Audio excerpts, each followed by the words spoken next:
হরে কৃষ্ণ, রাধে রাধে। তো এই ভিডিওটা হচ্ছে সোমবার দিনকে, আর খুব বৃষ্টি হচ্ছিল যেন। আর বৃষ্টির দিনে আমার মেয়ের ভালো কিছু খেতে ইচ্ছা করে, মা ভালো কিছু প্রসাদ বানাও, ভালো কিছু প্রসাদ পাবো। তাই আজকে ভগবানের জন্যে চাউমিন বানাবো, তার জন্যে যোগাযন্ত্র করতে বসে গেলাম। এবার তোমাদেরকে তো সব কিছু একসঙ্গে আমি দেখাতে পারি না, কারণ আমার ফোন ধরার মতো কেউ নেই। আমি এক হাতে করে ফোন ধরি আর এক হাতে করে ভিডিও বানাই। তারপর এদিকে দেখো, আমার সবজি আমার পুরো কমপ্লিট হয়ে গেছে, তার উপরে কারেন্ট নেই। তো চার্জার লাইটে আজকে আমি ভগবানের জন্যে চাউমিন রান্না করছি। তো এদিকে চাউমিনটা সেদ্ধ করতে বসিয়ে দিলাম। আর এটা হচ্ছে আটার চাউমিন। তো ভালো, খুব সুন্দর খেতে, দুদিন করেছিলাম এর আগে। তারপরে চাউমিনটা সেদ্ধ করে এর মধ্যে একটু লেবু চিপে দিলাম। তারপরে এতে দেখো, এখানে কড়াই বসিয়ে দিয়েছি। কড়াইয়ে একটু সামান্য তেল দিয়ে দেবো। আর এদিকে লেবু চিপা কিন্তু আমার কমপ্লিট হয়ে গেল। এরপরে এর মধ্যে একটু সামান্য জল দিয়ে দেবো ঠান্ডা, তাহলে চাউমিনটা কিন্তু শক্ত হয়ে থাকবে, ঝুড়ো ঝুড়োভাবে ভাজাটা হবে। তো আমি হয়তো তোমাদের মতো অত রান্নাবান্না ভালো পারি না, যেটুকু পারি সেটুকুই তোমাদেরকে আমি দেখাবার চেষ্টা করি। তারপরে এদিকে কড়াই নিয়ে নিয়েছি, কড়াইয়ে একটু সাদা তেল দিয়ে দিলাম। তেল দিয়ে দেওয়ার পরে কড়াইয়ের মধ্যে কয়েকটা কাঁচা লঙ্কা দিয়ে দেব।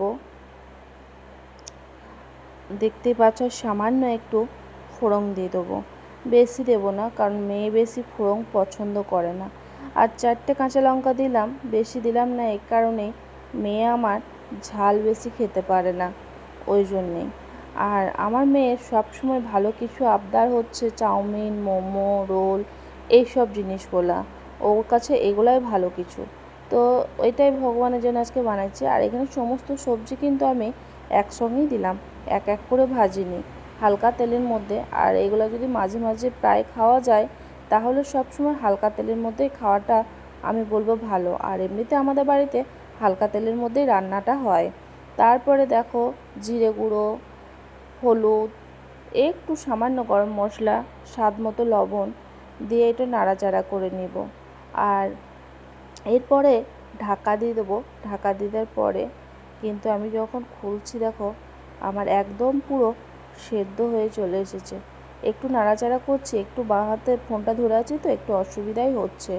এবার সাঁড়াশি দিয়ে ধরলে একটু ভালোই হতো, তাই ভাবলাম যে একটু ভিডিওটা অফ করে আমি একটু ভালো করে ধরে নাড়াচাড়া করে নিই। তাই এরই মধ্যে কিন্তু ভালো করে ধরে আমি কিন্তু একটু ভালো করে নাড়াচাড়া করে নিলাম, ফোন ধরে অসুবিধা হচ্ছিলো বলেই। তো সবজিগুলো ভাজা হয়ে যাওয়ার পরে এরপরে কিন্তু আমি চাউমিনটা এর ওপরে দিয়ে দেবো। ভাজা কমপ্লিট হয়ে গেছে, সিদ্ধ করা চাউমিনটা এর ওপরে দিয়ে। আর এদিকে বৃষ্টি, মুষলধারা বৃষ্টি হচ্ছে, বুঝতেই পারছো, এখনও পর্যন্ত কারেন্ট আসেনি, চার্জারের লাইট জ্বেলে জ্বেলেই করছি আমি। তারপরে এই যে দেখো, চাউমিনটা দিয়ে দিলাম। চাউমিনটা দিয়ে দেওয়ার পরে একটু নাড়াচাড়া করে নেবো।